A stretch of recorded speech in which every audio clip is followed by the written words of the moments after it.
Happy Tuesday, guys. I thought I'd do a video on the differences between the Hilux Rogue and the N80 because I think there's still a lot of people out there that don't really understand the major differences between these two cars. So yes, they're both a Hilux, but the Rogue, the new one, the Widebody, is a much different car. So let's give you the rundown. All right, so we're going to start at the front end here. This is where the changes start, all right? So in the front end of the Rogue, the whole front end is actually 135 mils wider than the standard Hilux. So how they've done that is they've extended the upper and lower control arms. So I've actually modified mine, but standard they come with 1 inch lift, and that 1 inch lift is actually just this spacer here. So the suspension's still stock, and they've got to put the spacer in. The reason they've got to put this spacer in is because of the angle that the suspension comes down on, right? So that space is for the lift, and it's an angled spacer, so it's on a bit of a V sort of thing. So that allows the suspension to come out in the angle. So I've upgraded mine because, you know, stock suspension shit. So I'll put the Super Pro UCAs in. I've got the EFS MRP 2.5 with resis in it, and it rides mint. Right, so that's the first changes that they've made. Next change is the rear end. All right, so the rear end is actually 155 mils wider, and that starts with the diff, right? So they've re-engineered the whole diff.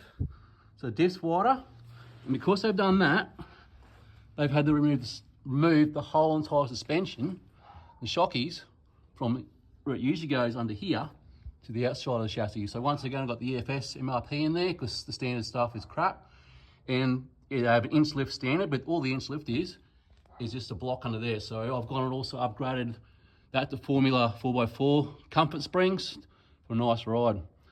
Another thing the Rogues have got, they've got a sway bar here, right? They've got a sway bar for extra stability.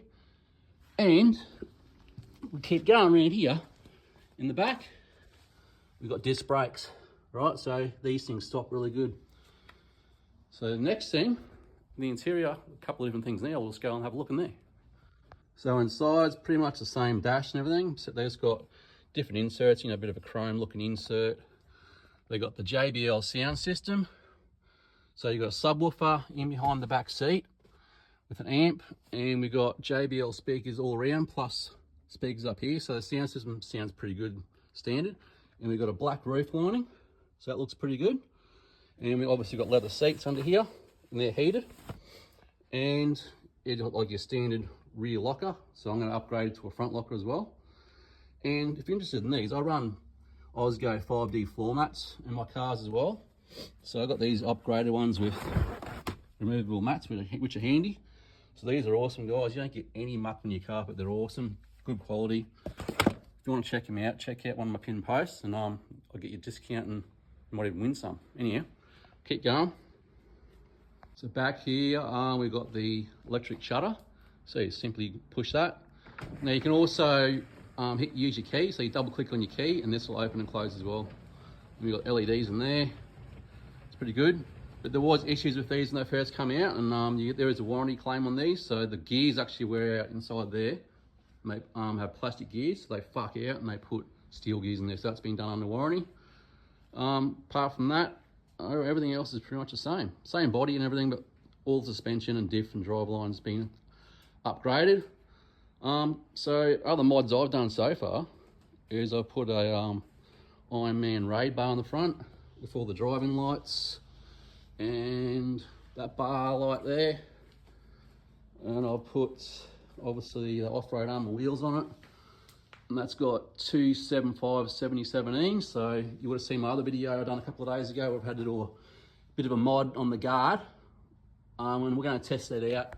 We're going away Thursday to a four-wheel drive park, so we'll test that out and see how it goes. Might have to do more mods, who knows, but that's been done, that's sorted, ready to go. I've got the GR Sport rock sliders on there.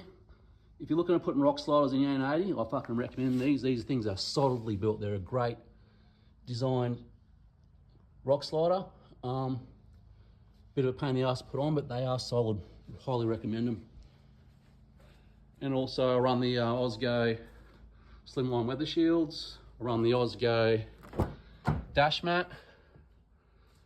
So yeah. And also on the back here, the mats Osgo on the back.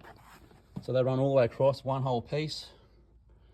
protect your rig. So, you know, we spend a lot of money, so I've spent a lot of money in here, so we want to protect these things. So, yeah, that's the Rogue rundown, guys. So I hope you've learned something from this.